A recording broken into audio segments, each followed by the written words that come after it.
जय हिमालय जय भारत।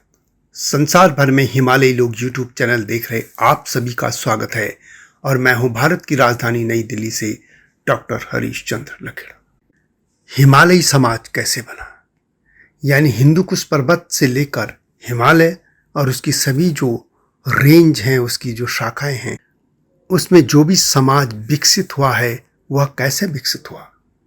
हिमालय तो सबसे नया पहाड़ है और यहाँ पर सभ्यता कैसे फली फूली, इसी पर मैं बात करूँगा।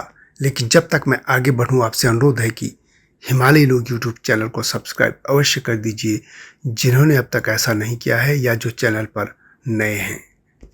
मेरे सत्यमेव जयते यानी STV को भी देखिएगा, यह आपसे विनम्र अनुरोध है। तो बात करते हैं पहले हिमालय की।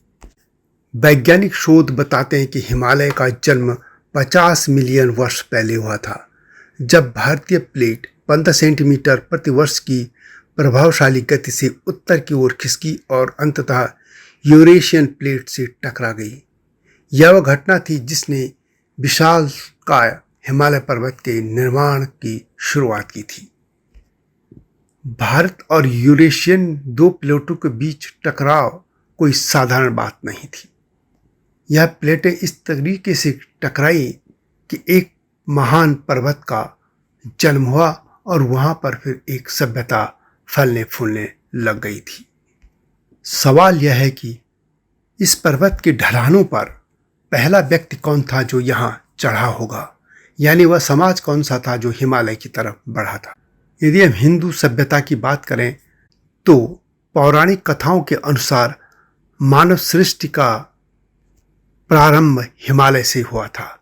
मनु और श्रद्धा आज के केदार खंड में ही मिले थे और यहीं से मनुष्य का जन्म हुआ और वह पूरे विश्व में फैल गया था।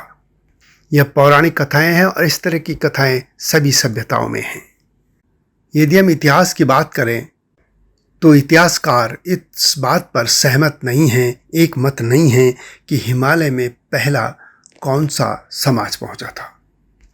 वैसे तो हिंदू पुराणों के अनुसार यहाँ पर यक्ष, किन्नर, गंधर्व आदि प्राचीन जातियां रहती थी, परंतु हम इतिहास की बात करें तो अधिकतर इतिहासकार कोलों को, निषादों अथवा प्रोटो ऑस्ट्रोलाइट को यहाँ का प्रथम निवासी मानते हैं और यह माना जाता है कि लगभग 6,500 वर्ष ये लोग हिमालय में फैल चुके थे।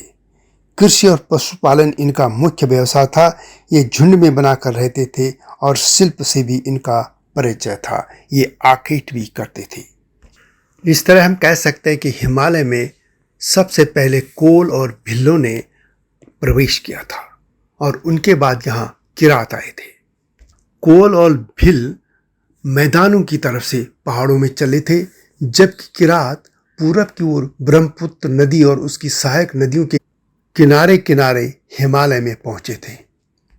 तब इस क्षेत्र में नाग भी रहते थे। नागों को लेकर माना जाता है कि ये पश्चिम की तरफ से हिमालय में आए और इनके बाद फिर यहाँ पे खश आए थे जो कि पश्चिम की तरफ से आए। खशों को आर्यों की ही एक शाखा माना जाता है और पहले भारतीय क्षेत्र में खश आए या आर्य, इस पर एक मत इतिहासकार नहीं है। लेकिन एटकिंसन का कहना है कि ये दोनों ही लगभग एक ही समय आए थे। खस हिमालय की चोटियों पर चढ़ते चले गए यानी पहाड़ी क्षेत्र में, जबकि आर्य मैदानों में आए थे। वैसे खसों की एक धारा गुजरात की तरफ भी चली गई थी। इस तरह खसों के आने के बाद यहाँ से किरात, कोल, भिल और नागों की सत्ता खत्म हो गई, क्योंकि खसों के साथ हुए युद्ध में ये हार गए थे और खस विजयी हो गए थे।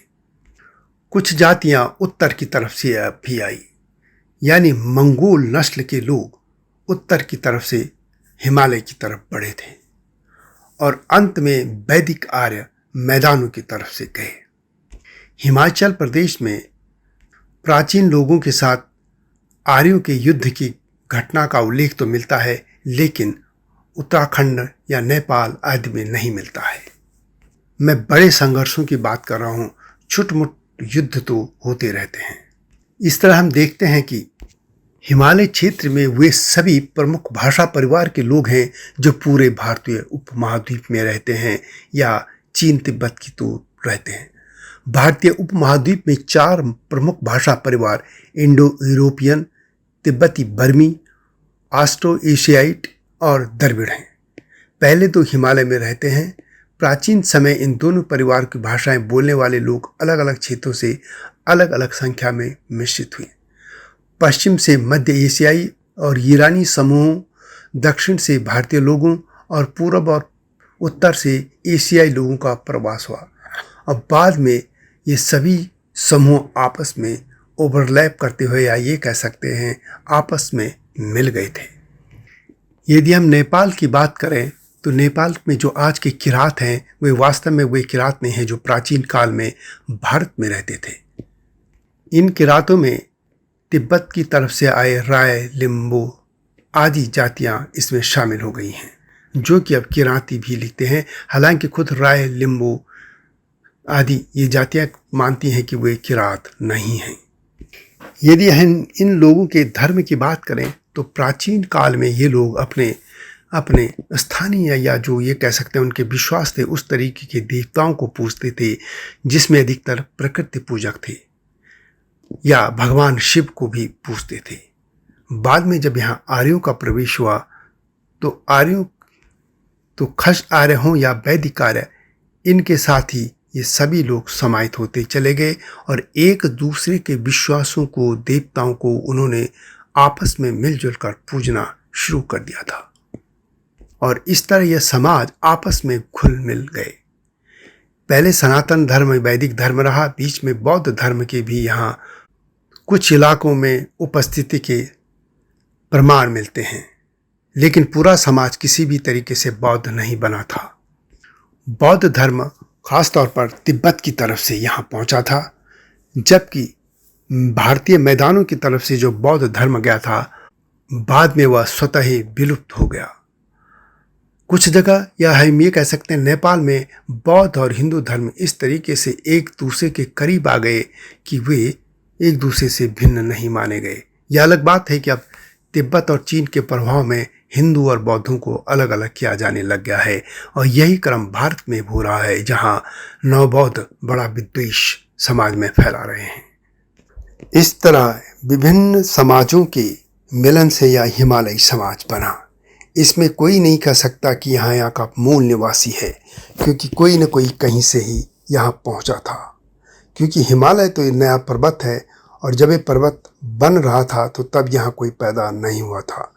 जितनी भी मानव सभ्यताएं यहाँ पे पाई गई हैं वह सभी कहीं न कहीं से आई हैं, चाहे वह ऑस्ट्रेलिया से आए लोग हों या अफ्रीका से आए हुए लोग या आर्य हो या मंगोल, इन सभी ने मिलकर यह हिमालयी समाज बनाया है। वीडियो कैसे लगी कमेंट में अवश्य लिखें। आपके पास भी कोई सूचना है तो कमेंट में अवश्य लिखिएगा। आऊँगा जल्दी ही नई गाथा के साथ, तब तक जय हिमालय, जय भारत। हिमालय पे पेड़ हो तो गीत गाएंगी नदियाँ, गीत गाएंगी नदियाँ। पेड़ों पे चिड़िया है तो गीत गाएंगी नदियाँ, पेड़ों पे चिड़िया है तो गीत गाएंगी नदियाँ। माँ की लोरी जैसे होते हैं नदियों के गीत।